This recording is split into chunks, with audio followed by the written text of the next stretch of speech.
बाद नमाज इशा मोहल्ला नाला पार पुल पर समाजवादी पार्टी की जानिब से आसिम राजा साहब की हिमायत में एक अज़ीमुश्शान जलसा-ए-आम होगा।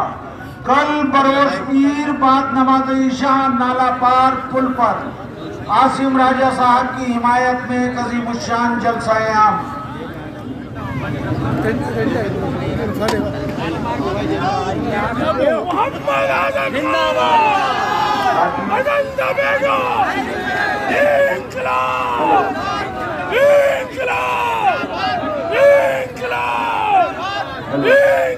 डॉक्टर शहजाद साहब ने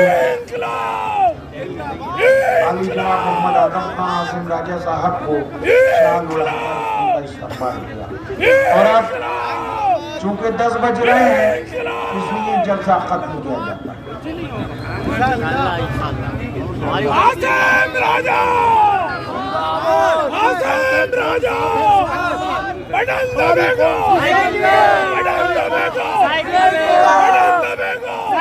आसिम राजा भाई अब्दुल्ला आज़ाद, भाई अब्दुल्ला आज़ाद। राजा मोहम्मद आसिम राजा वो बटन दबेगा, बटन दबेगा, बटन दबेगा।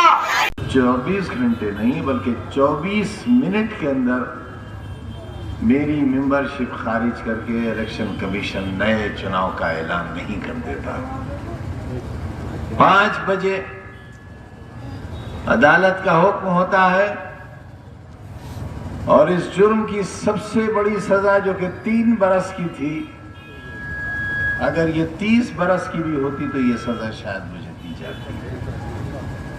वो सजा दी गई और 5:10 पर इलेक्शन कमीशन ने ऐलान कर दिया कि रामपुर में इलेक्शन होगा।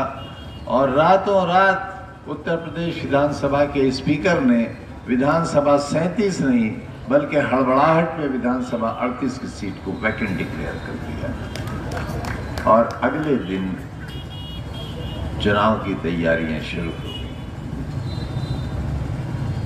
इतनी जल्दी है मेरी बर्बादी की, क्यों? आखिर क्या गुनाह है मेरा?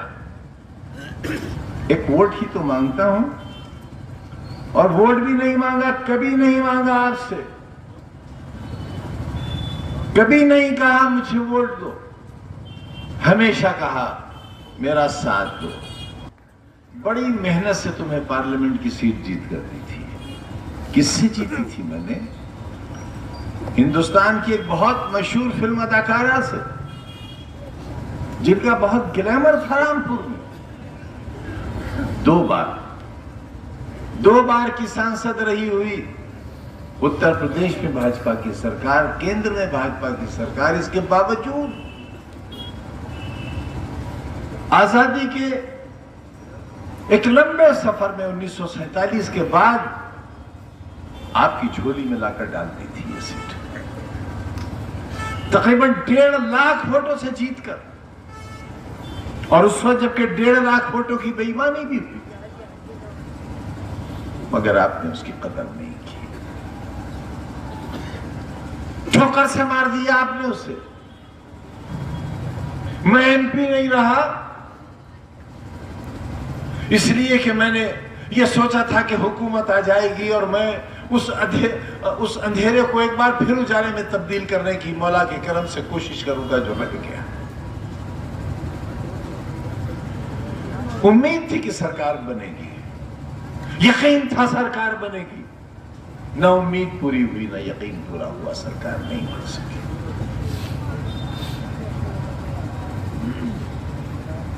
पार्लियामेंट से इस्तीफा दे दिया मैंने, असेंबली का मेंबर हो गया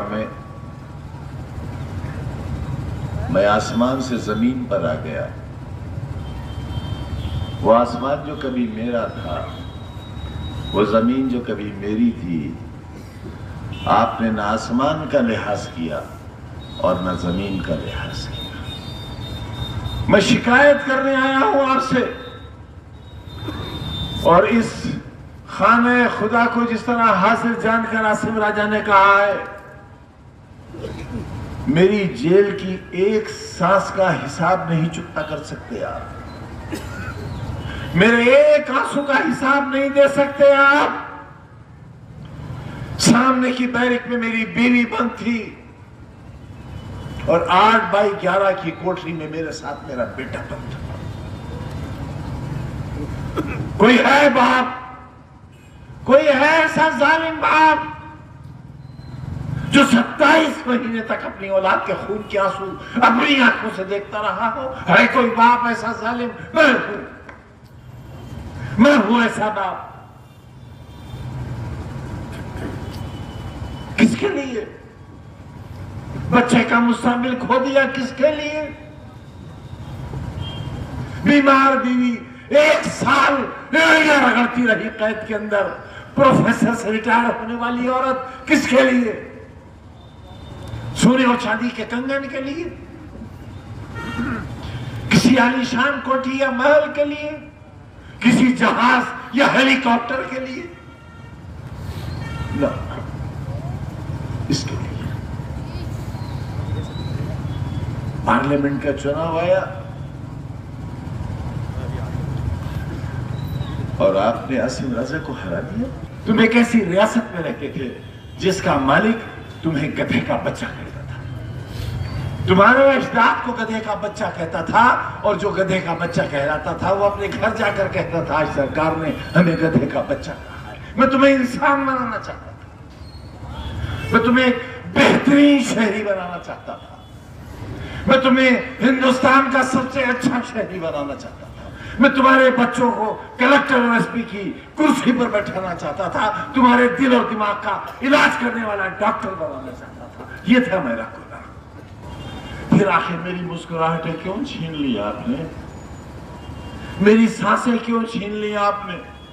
27 महीने की तन्हा कोठरी की कैद क्यों दी आपने हमको? क्या गलती की हमारी? क्या खता थी हमारी? गुनाह बताओ हमारा। क्यों हुआ जमाना दुश्मन? सरकार क्यों दुश्मन हुई? मेरी जान की दुश्मन क्यों हुई? मुझे क्यों जेल में जहर दिया गया? बताओ मुझे क्यों जहर दिया गया? 2 दिन तक कोरोना के भयानक मरीज को जेल के बाहर क्यों नहीं जाने दिया गया ताकि मैं मर जाऊं? क्यों आखिर किया आपने मेरे साथ ऐसा? हाथ उठाकर बताओ कितने लोगों ने जौहर यूनिवर्सिटी को चंदा दिया है? बताओ हाथ उठाकर। एक डूब कर मर जाऊं मैं शर्म से। मैं तुम्हारे कल के लिए दर दर की ठोकरें खाता फिरा, भीखे मांगता फिरा, दामन फैलाता फिरा कि मेरे बच्चों के लिए इदारा चाहिए। तुमने नहीं दिया।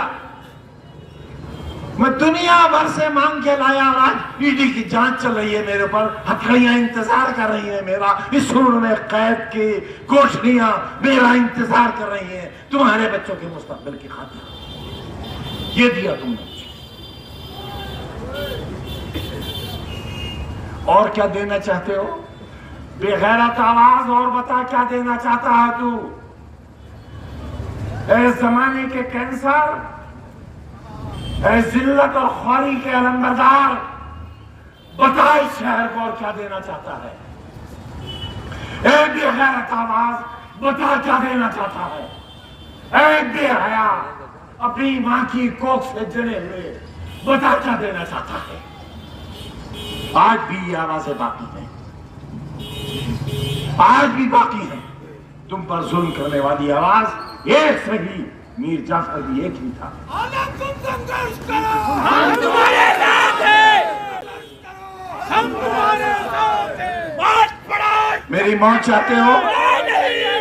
मेरी मौत चाहते हो? मारो मुझे, मार दो गोली यहां मुझे।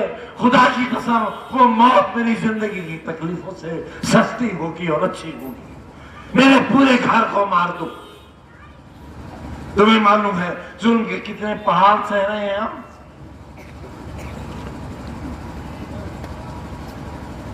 हंसो हम पर, कहे लगाओ, बेचो अपना समीर, बिक जाओ एक एक टके के लिए और इतना करो उन अफसरान को जो हमारी बर्बादी चाहते हैं। ये जलसा नहीं है आज, ये रोजे हिसाब है। तुमसे हिसाब लेने आया हूं, तुमसे मौत मांगने आया हूं अपने लिए। थक गया मैं इस जिंदगी से।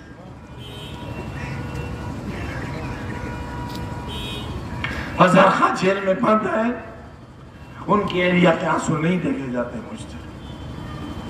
जेल में बच्चे बंद है बेगुनाह, किसी ने मशीन नहीं चुराई है, किसी ने फर्नीचर नहीं चुराया है।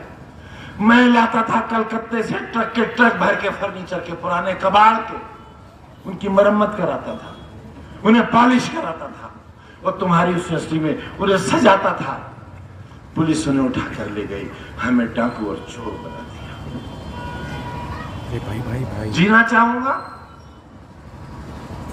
जीना चाहूंगा ऐसी जिंदगी ना। हराम है खुदकुशी, इसलिए जिंदा हूं, इसलिए जिंदा हूं क्योंकि खुदकुशी हराम। पुलिस ने डंडा मारा था ना जमीन पर, इसलिए भाग खड़े हुए थे।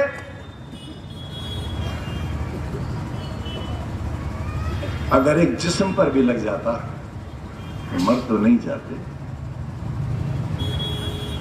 मैं तुम्हारे जख्मों पर अपने दिल का खून लगाकर उनको मरहम बना देता, मगर तुम घर से निकलते तो जालिमों। राजा पठान नहीं है इसलिए, इंसान तो है, इंसान तो है। तुमने एक इंसान को जलील किया है।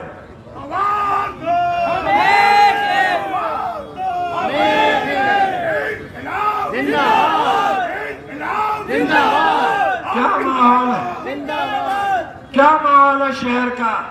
दहशत, खौफ, डर,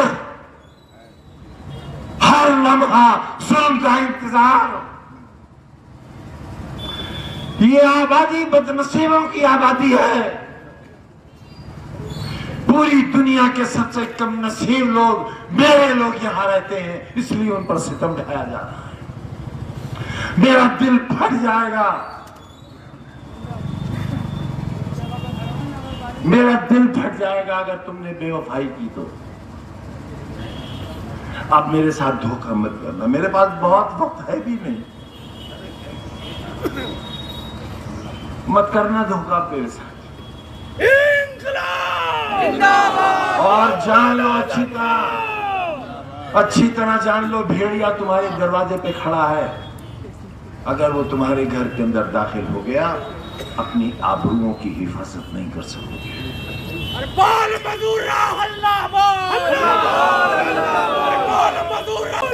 कुछ मत सोचना मेरे बारे में बहनों, कुछ मत सोचना। मैं तो इंतजार इस बात का कर रहा हूं किस दिन मुझे देश निकाला मिलेगा, क्योंकि अब सिर्फ एक ही जुल्म बाकी रह गया है कि मुझे हिंदुस्तान से निकाल दिया जाए। मेरा वोट देने तक का इख्तियार, मेरा जीने का हक इसलिए बाकी है कि वो मुझे सीधे नहीं मारना चाहते, चाहते हैं एड़ियां रगड़ रगड़ कर।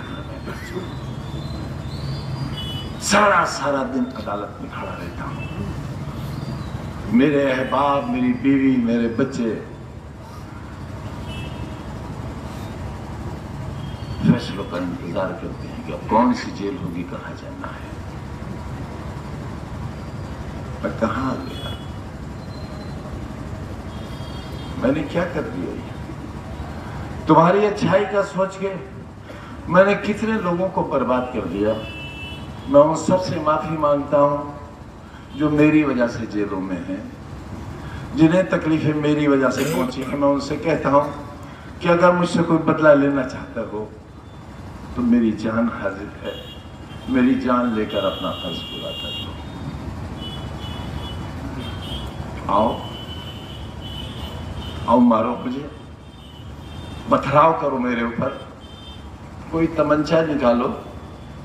इसी किले के मैदान में मेरे सीने पर 7-7, 8-8 तमंचे रखकर गोली चलाई गई थी। मैं तो तब भी नहीं मरा था।